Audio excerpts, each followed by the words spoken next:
Hello नमस्कार मेरी प्यारी शेरनियों, स्वागत है एक बार फिर से बहुत ही शानदार ज़बरदस्त UP triple S C ANM के फीमेल हेल्थ वर्कर के नर्सिंग क्लास में एकदम शानदार तरीके से लेकर हाजिर हैं। फीमेल हेल्थ वर्कर के मिडवाइफरी का हमारा लेक्चर नंबर 139 होने वाला है। एकदम शानदार तरीके से इस नर्सिंग क्लास में बेहतरीन तरीके से पिछले वर्ष के पूछे गए टॉप 40 क्वेश्चन के साथ लेकर हाजिर है एकदम शानदार ज़बरदस्त तरीके से। तो जल्दी से सभी शेरनियाँ जुड़ जाइए। तो ठीक ही कहा गया, विरासत से तय नहीं होंगे सियासत के फैसले। विरासत से तय नहीं होंगे सियासत के फैसले, उड़ान तय करेगी कि आसमां किसका होगा। सिलेक्शन उसी का होगा जो कोशिश करेगा। तो आइए इसी के साथ सेशन की शुरुआत करते हैं एकदम ज़बरदस्त शानदार तरीके से। तो आज हमारा टॉपिक है मिडवाइफरी। यदि आप यूपी एनएम, बिहार, राजस्थान, झारखंड किसी भी स्टेट एनएम की तैयारी कर रहे हैं तो एकदम शानदार ज़बरदस्त तरीके से इस सेशन से जुड़ जाइए। तो आइए एकदम समय न बर्बाद करते हुए सेशन की करते हैं शुरुआत। तो सभी शेरनियों का एक बार फिर से तहे दिल से स्वागत है। आज की क्लास रिकॉर्डेड ही है क्योंकि कुछ ज़रूरत की वजह से हम कहीं जा रहे हैं, तो इसलिए कहोगे आपकी क्लास एक दो तीन क्लास की रिकॉर्डेड चलेगी। उसके बाद फिर रेगुलर हम लाइव आना शुरू हो जाएंगे। लेकिन रिकॉर्डेड है, लेकिन आपको लाइव का ही फील कराएंगे, तो टेंशन मत लीजिए। रिकॉर्डेड क्लास लाइव के फील के साथ चलेगी एकदम शानदार तरीके से। आप सभी को गुड इवनिंग, गुड मॉर्निंग जो भी हो। तो आइए शुरुआत करते हैं एकदम शानदार तरीके से टॉप 40 क्वेश्चन की एकदम बेहतरीन तरीके से। जल्दी से सारी शेरनियाँ जुड़ जाइए, एकदम सेशन को दबाकर शेयर कर दीजिए। तो आइए बढ़ते हैं फर्स्ट क्वेश्चन की तरफ। तो कह रहा महिला प्रजनन तंत्र में ओवरी का मुख्य कार्य क्या होता है। जो महिला प्रजनन तंत्र है इसमें ओवरी क्या कार्य करती है। तो महिला प्रजनन तंत्र में ओवरी का हार्मोन निर्माण करना, अंडाणु उत्पादन, रक्त परिसंचय या मांसपेशियों का विकास। तो हमारा महिला प्रजनन तंत्र में ओवरी का मुख्य कार्य होता क्या है, अंडाणु का उत्पादन करना। ओवरी क्या करती है, अंडाणु का उत्पादन करती है, यानी ऑप्शन नंबर बी हो जाएगा आपका राइट। अंडाशय अंडाणु का निर्माण करता है और हार्मोन का स्राव करता है। तो बढ़ते हैं इसी के साथ आगे। फिर अगला क्वेश्चन क्या कर रहा है, कह रहा प्रसव के लिए सबसे उपयुक्त श्रोणि का प्रकार कौन सा है, गायनेकॉइड, एंड्रॉइड, प्लेटेपेलॉइड या एंथ्रेपॉइड। तो कह रहा प्रसव के लिए सबसे उपयुक्त श्रोणि का प्रकार कौन सा है। तो प्रसव के लिए सबसे उपयुक्त श्रोणि क्या है, सबको पता है, गायनेकॉइड, यानी ऑप्शन नंबर ए हो जाएगा। गायनेकॉइड क्या है, गायनेकॉइड जो पेल्विस होता है प्रसव में शिशु के जन्म के लिए क्या होता है, सबसे इम्पॉर्टेंट और अनुकूल होता है। फिर बढ़ते हैं आगे। अगला क्वेश्चन करा फेटल स्कल में फॉन्टानेल का कार्य क्या होता है, हड्डियों को सघन करना, सिर को लचीला बनाना या रक्त का प्रवाह रोकना या मस्तिष्क को स्थिर रखना। तो कह रहा फेटल स्कल में फॉन्टानेल का कार्य क्या होता है। जो हमारा फेटल स्कल है उसमें फॉन्टानेल करता क्या है, फॉन्टानेल क्या करता है, सिर को लचीला बनाकर प्रसव को क्या करता है, आसान बनाता है। तो ऑप्शन नंबर बी हो जाएगा आपका राइट। फिर बढ़ते हैं आगे अगले क्वेश्चन की तरफ। तो अगला क्वेश्चन देखिए क्या कर रहा है, कह रहा प्लेसेंटा का मुख्य कार्य क्या है, पोषण और गैस एक्सचेंज करना या अपशिष्ट का उत्पादन या हार्मोन का भंडारण या रक्त का थक्का बनाना। तो कह रहा प्लेसेंटा का मुख्य कार्य होता क्या है। तो प्लेसेंटा का मुख्य कार्य क्या होता है, पोषण और गैस को क्या करना, एक्सचेंज करना, पोषण करना और गैस को क्या करना, एक्सचेंज करना। प्लेसेंटा शिशु को पोषण और ऑक्सीजन उपलब्ध कराता है और अपशिष्ट क्या करता है, बाहर निकालने का कार्य करता है। तो बढ़ते हैं इसी के साथ आगे। तो अगला क्वेश्चन है, गर्भावस्था में मॉर्निंग सिकनेस अधिकतर किस ट्राइमेस्टर में होता है, पहले, दूसरे, तीसरे या चौथे। तो कह रहा समान गर्भावस्था में मॉर्निंग सिकनेस अधिकतर किस ट्राइमेस्टर में होता है।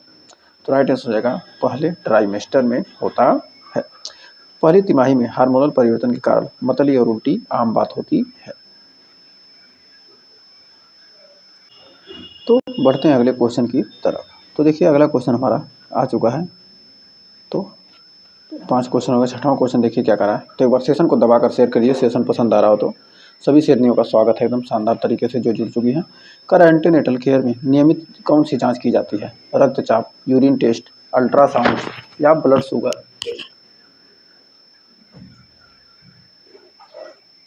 तो कौन सा जांच किया जाता है। तो यहाँ पर जल्दी से राइट आंसर कमेंट कीजिए सभी लोग। क्या बात है, सभी के आंसर एकदम सही आ रहे हैं, बहुत ही बेहतरीन।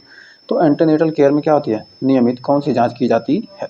तो एंटीनेटल केयर में नियमित जांच कौन सी की जाती है, ब्लड शुगर टेस्ट। तो राइट आंसर क्या हो जाएगा, ऑप्शन नंबर डी हो जाएगा आपका राइट। पहली तिमाही में हार्मोनल परिवर्तन, तो कह रहे हैं इसमें क्या होता है, गर्भवती में गेस्टेशनल डायबिटीज पहचानने के लिए क्या किया जाता है, ब्लड शुगर टेस्ट आवश्यक होता है। तो बढ़ते हैं इसी के साथ अगले क्वेश्चन की तरफ। तो अगला क्वेश्चन देखिए क्या कर रहा है, कह रहा समान प्रसव के कितने चरण होते हैं, 2, 3, 4, 5। तो जो हमारा सामान्य प्रसव होता है, सामान्य प्रसव यानी नॉर्मल के लिए तो कितने होते हैं? 3 ही चरण होते हैं। जब कहता मतलब क्या क्रिटिकल कहता तब 4 चरण होते, लेकिन क्या कह रहा है सामान्य प्रसव पूछ रहा है। तो पहले चरण में क्या होता है? सर्वाइकल डायलेशन होगा, और दूसरे में शिशु का जन्म होगा, और तीसरे में क्या होगा? प्लेसेंटा का निष्कासन हो जाएगा। तो कह रहा फिर प्रसव के दौरान माँ की देखभाल में कौन महत्वपूर्ण है?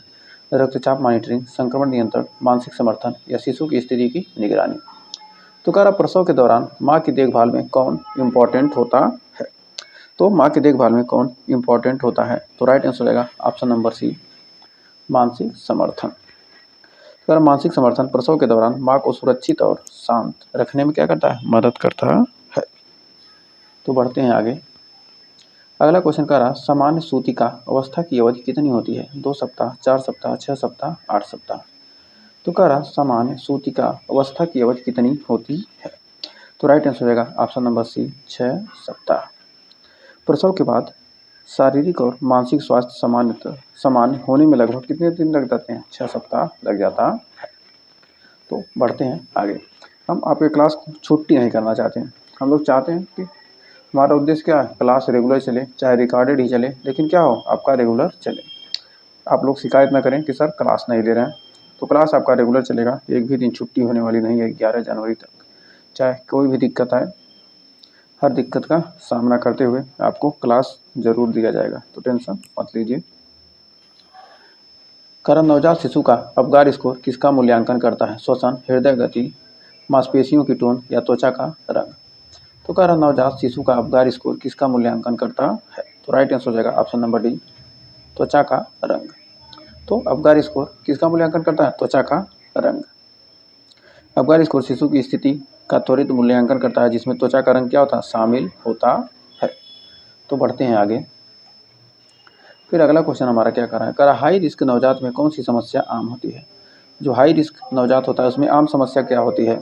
लो बर्थ वेट या प्री टर्म बर्थ या न्यूनेटल जॉन्डिस या कॉगिनेटल एनाटॉमी। तो कह रहा हाई रिस्क नवजात में कौन सी समस्या आम होती है? तो हाई रिस्क नवजात में कौन सी समस्या आम होती है? तो नियोनेटल जॉन्डिस।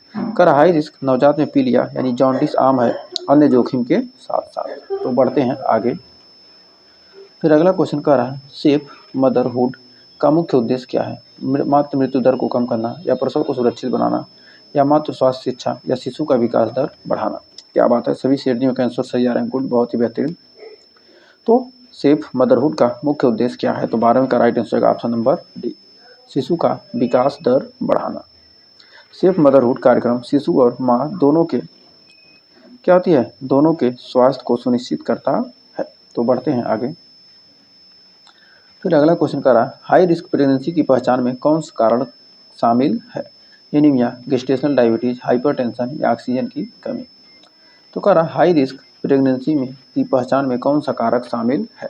तो हाई रिस्क प्रेगनेंसी में कौन सा कारक शामिल होता है? तो राइट आंसर होगा ऑप्शन नंबर डी, ऑक्सीजन की कमी। गर्भवती में ऑक्सीजन की कमी हाई रिस्क प्रेगनेंसी को क्या करता है? संकेत देती है। फिर बढ़ते हैं आगे। कह रहा गर्भावस्था की असामान्यताओं में कौन शामिल है? हाइपरमेसिक ग्रेविडेरम या ओलिगोहाइड्रामिनियोस या हाइड्रामिनियोस या एक्टोपिक प्रेगनेंसी। कह रहा गर्भावस्था की असामान्यताओं मतलब कोई भी जटिलता है गर्भावस्था में, तो कौन शामिल है? तो 14 का राइट आंसर है option number A, hyperemesis gravidarum. Hyperemesis gravidarum में अत्यधिक उल्टी होती है, जो असामान्य गर्भावस्था को क्या करती है? प्रदर्शित करती है। तो बढ़ते हैं इसी के साथ आगे। अगला क्वेश्चन कर रहा है गर्भपात के प्रकार कौन से हैं? स्पॉन्टेनियस, मिक्स्ड, सेप्टिक या थ्रियोनेटेड। तो कह रहा है गर्भपात के प्रकार कौन से हैं? तो इसमें से गर्भपात का प्रकार है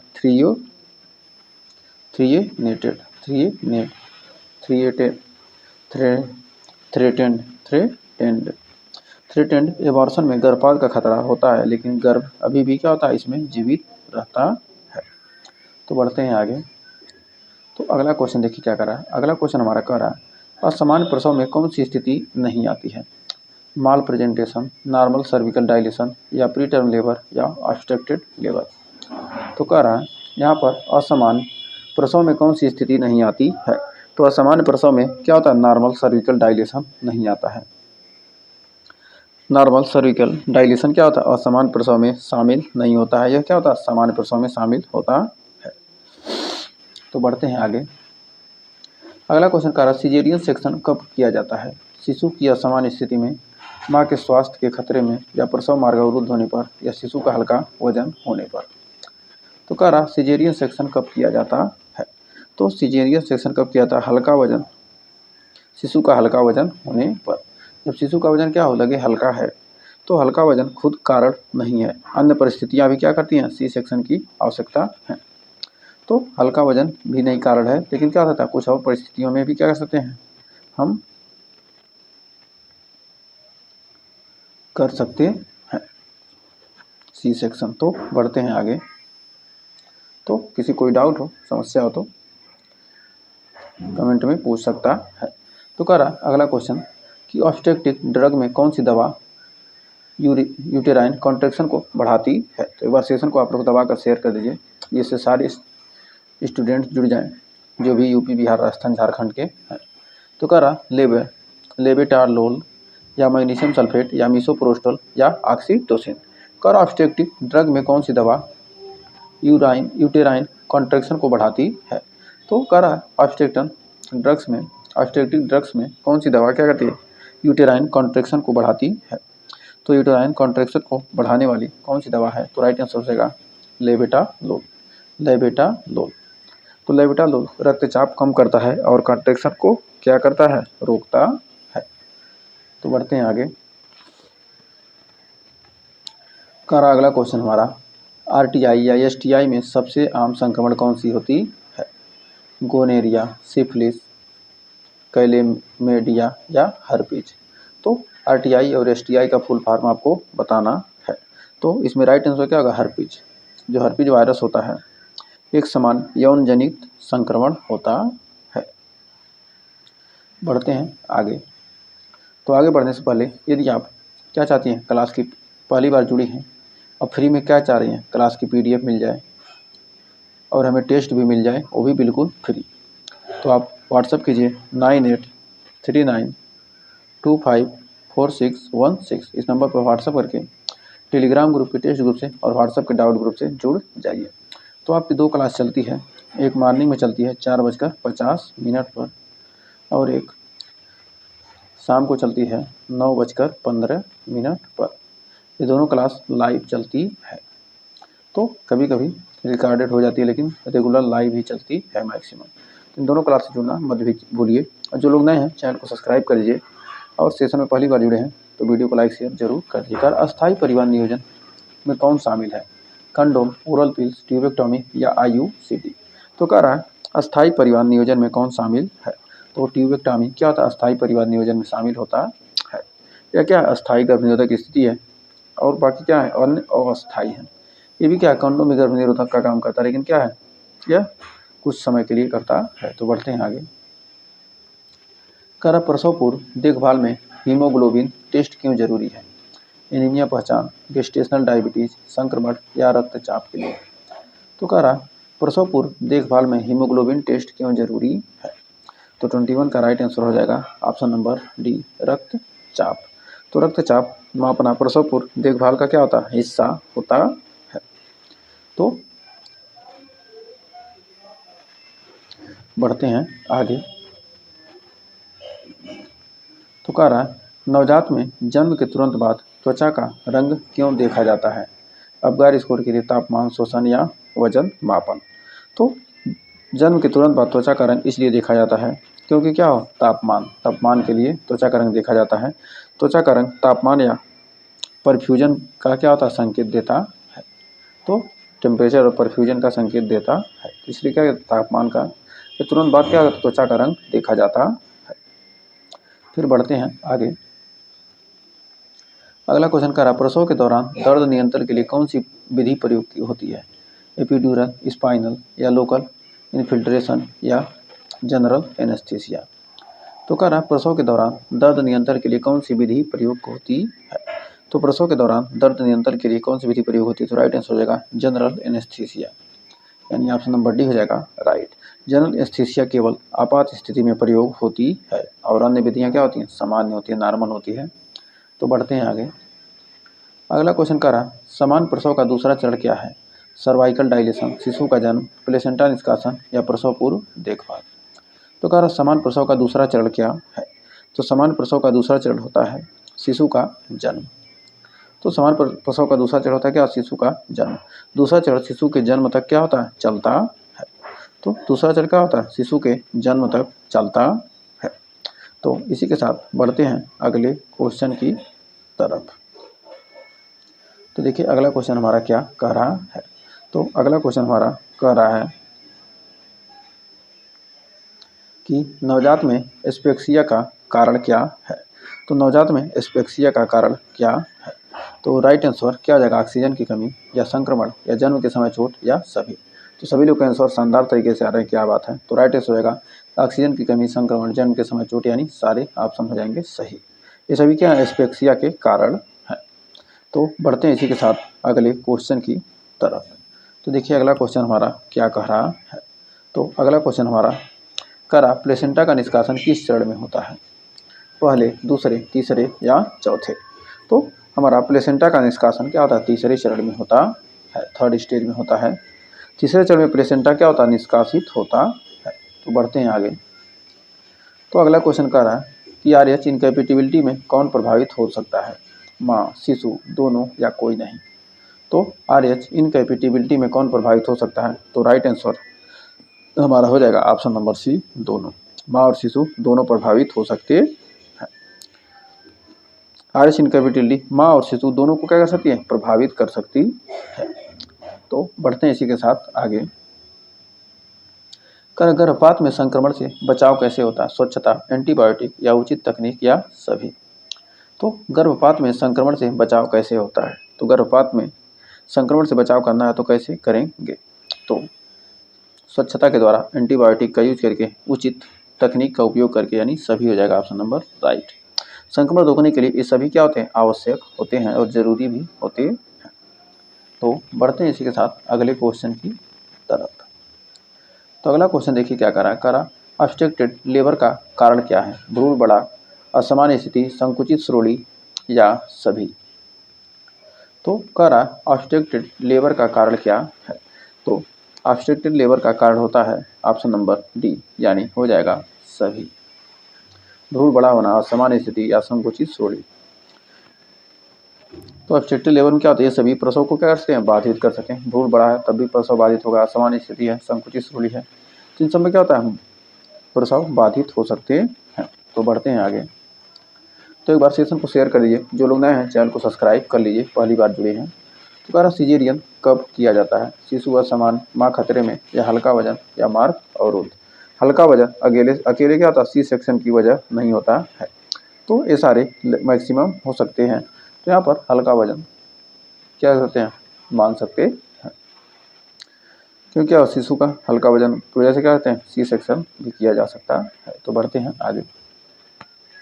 तो ये मैक्सिमम सारे आ सकते हैं, लेकिन क्या होगा इसमें? आंसर आपका हल्का वजन माना जाएगा। तो बढ़ते हैं आगे। करा फोलिक एसिड का महत्व क्या है? न्यूरल ट्यूब दोष रोकना, हड्डी मजबूत करना, रक्तचाप कम करना, या वजन बढ़ाना। तो फोलिक एसिड करता क्या है? न्यूरल ट्यूब डिफेक्ट को ही तो रोकता है, यानी ऑप्शन नंबर ए ही हो जाएगा सही। करा फोलिक एसिड भ्रूण में मस्तिष्क और रीढ़ की हड्डी के दोष को क्या करता है? रोकने का कार्य करता है। तो फिर बढ़ते हैं आगे।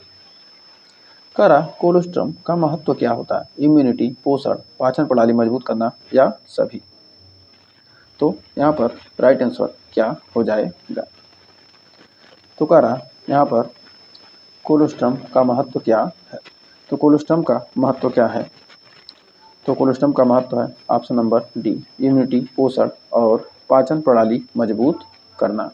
कोलोस्ट्रम शिशु को पोषण और रोग प्रतिरोधक क्षमता प्रदान करता है। तो बढ़ते हैं आगे। फिर अगला क्वेश्चन कर रहा हाई रिस्क प्रेगनेंसी पहचान में कौन सा कारक शामिल है? ऑक्सीजन की कमी, हाइपरटेंशन, डायबिटीज, या एनीमिया। तो हमें कह रहा है हाई रिस्क प्रेगनेंसी में पहचान में कौन सा कारक शामिल है? तो राइट आंसर क्या हो जाएगा? तो हमारा क्या हो जाएगा? हाई रिस्क प्रेगनेंसी पहचान में कौन सा कारक शामिल है? तो हाई रिस्क प्रेगनेंसी में कौन सा कारक शामिल है? ऑप्शन नंबर ए हो जाएगा राइट, ऑक्सीजन की कमी। तो ऑक्सीजन की कमी क्या हो जाएगा, राइट आंसर हो जाएगा। ऑक्सीजन की कमी हाई रेस्पिरेंसी का क्या होता है, संकेत देती है। तो बढ़ते हैं इसी के साथ आगे।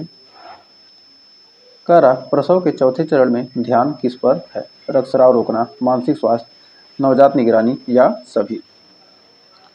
तो कह रहा क्वेश्चन प्रसव के चौथे चरण में ध्यान किस पर है। तो प्रसव के चौथे चरण में किस पर ध्यान दिया जाता है, तो रक्तस्राव रोकना, मानसिक स्वास्थ्य और नवजात निगरानी यानी सभी पर ध्यान दिया जाता है। चौथे चरण में माँ और शिशु की सुरक्षा क्या की जाती है, सुनिश्चित की जाती है। तो फिर बढ़ते हैं आगे। कर पीकॉस का लक्षण क्या है, करा अनियमित मासिक धर्म, चेहरे पर बाल या वजन बढ़ना या सभी। तो हमारा राइट आंसर क्या आएगा, पीकॉस का लक्षण क्या है। तो पीकॉस का लक्षण होता है ऑप्शन नंबर डी हो जाएगा सही।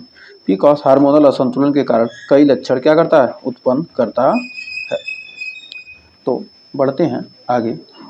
फिर अगला क्वेश्चन कह रहा है HIV प्रसव में कैसे फैल सकता है, प्रसव के समय, स्तनपान, रक्त संक्रमण या सभी। तो कह रहा HIV प्रसव में कैसे फैल सकता है। तो राइट आंसर हो जाएगा ऑप्शन नंबर डी। HIV माँ से बच्चे में इन माध्यमों से जा सकता है, प्रसव के समय, स्तनपान या रक्त संक्रमण से। तो हमें उम्मीद है आपको सेशन पसंद आ रहा हो, तो एक बार सेशन को दबा के शेयर कर दीजिए। 3-4 क्वेश्चन और बचे हैं। तो अगला क्वेश्चन क्या कर रहा है, कह रहा इनफर्टिलिटी के सामान्य कारण कौन से हैं, अंडाशय समस्याएं, शुक्राणु कम या संक्रमण या सभी। तो कह रहा इनफर्टिलिटी के सामान्य कारण कौन से हैं। तो इनफर्टिलिटी के सामान्य कारण होते हैं, ये सारे हो जाएंगे ऑप्शन सही, ऑप्शन नंबर डी। इनफर्टिलिटी के कारण महिलाओं और पुरुषों दोनों में क्या हो सकते हैं, हो सकते हैं, दोनों में ये समस्या आ सकती है। तो बढ़ते हैं आगे। कह रहा IUD किस प्रकार की कंट्रासेप्शन है, अस्थाई, अस्थाई, प्राकृतिक या कोई नहीं। तो हमारा IUD किस प्रकार की गर्भ निरोधक है। तो यह क्या होती है, अस्थाई उपाय होता है। यह क्या होता है, जब जरूरत होता है तब हम इसका यूज करते हैं। तो बढ़ते हैं आगे। कह रहा पॉपुलेशन एजुकेशन का उद्देश्य क्या है, जनसंख्या नियंत्रण, स्वास्थ्य जागरूकता या परिवार नियोजन या सभी। तो पॉपुलेशन नियंत्रण का उद्देश्य क्या होता है, ये सभी होंगे, जनसंख्या नियंत्रण करेगा, परिवार नियोजन यानी सभी काम करेगा। तो पॉपुलेशन एजुकेशन क्या होता है, स्वास्थ्य और जनसंख्या जागरूकता बढ़ाने के लिए क्या होता है, बहुत ही महत्वपूर्ण होता है। तो बढ़ते हैं लास्ट क्वेश्चन की तरफ। तो लास्ट क्वेश्चन का एपिजियोटॉमी क्यों की जाती है, प्रसव मार्ग चौड़ा करने के लिए, पेरिनियल टीयर रोकना, शिशु सुरक्षा या सभी। तो कह रहा एपिजियोटॉमी क्यों की जाती है। तो एपिजियोटॉमी प्रसव को सुरक्षित और सहज क्या करता है, बनाता है। तो राइट आंसर हो जाएगा हमारा सभी। तो हमें उम्मीद है ये टॉप 40 क्वेश्चन आपके क्लियर हो गएंगे, हो सभी को सेशन पसंद आया होगा। तो जो लोग फ्री में PDF प्राप्त करना चाहती हैं या टेस्ट ग्रुप से जुड़ना चाहती हैं तो व्हाट्सअप कीजिए 9839254616। इस नंबर पर व्हाट्सअप करके आप टेस्ट ग्रुप से, PDF ग्रुप से और व्हाट्सएप ग्रुप से जुड़ सकते हैं। और डेली आपकी 4:50 AM पर क्लास होती है, मॉर्निंग में, और शाम को 9:15 पर क्लास होती है। तो इन दोनों क्लास से जुड़ना मत भूलिए। तो एकदम शानदार तरीके से आप लोगों ने सेशन को लास्ट तक देखा, आप लोग का बहुत बहुत धन्यवाद। सेशन में लास्ट तक बने रहने के लिए। जो नए हैं चैनल को सब्सक्राइब कर लीजिए और पहली बार विजिट किए हैं तो वीडियो को लाइक शेयर जरूर कर लीजिए। तो आज के लिए बस इतना ही, मिलेंगे फिर नेक्स्ट क्लास में। तब तक के लिए टेक केयर, बाय बाय। आप सभी का शुभ रात्रि, टेक केयर, बाय बाय।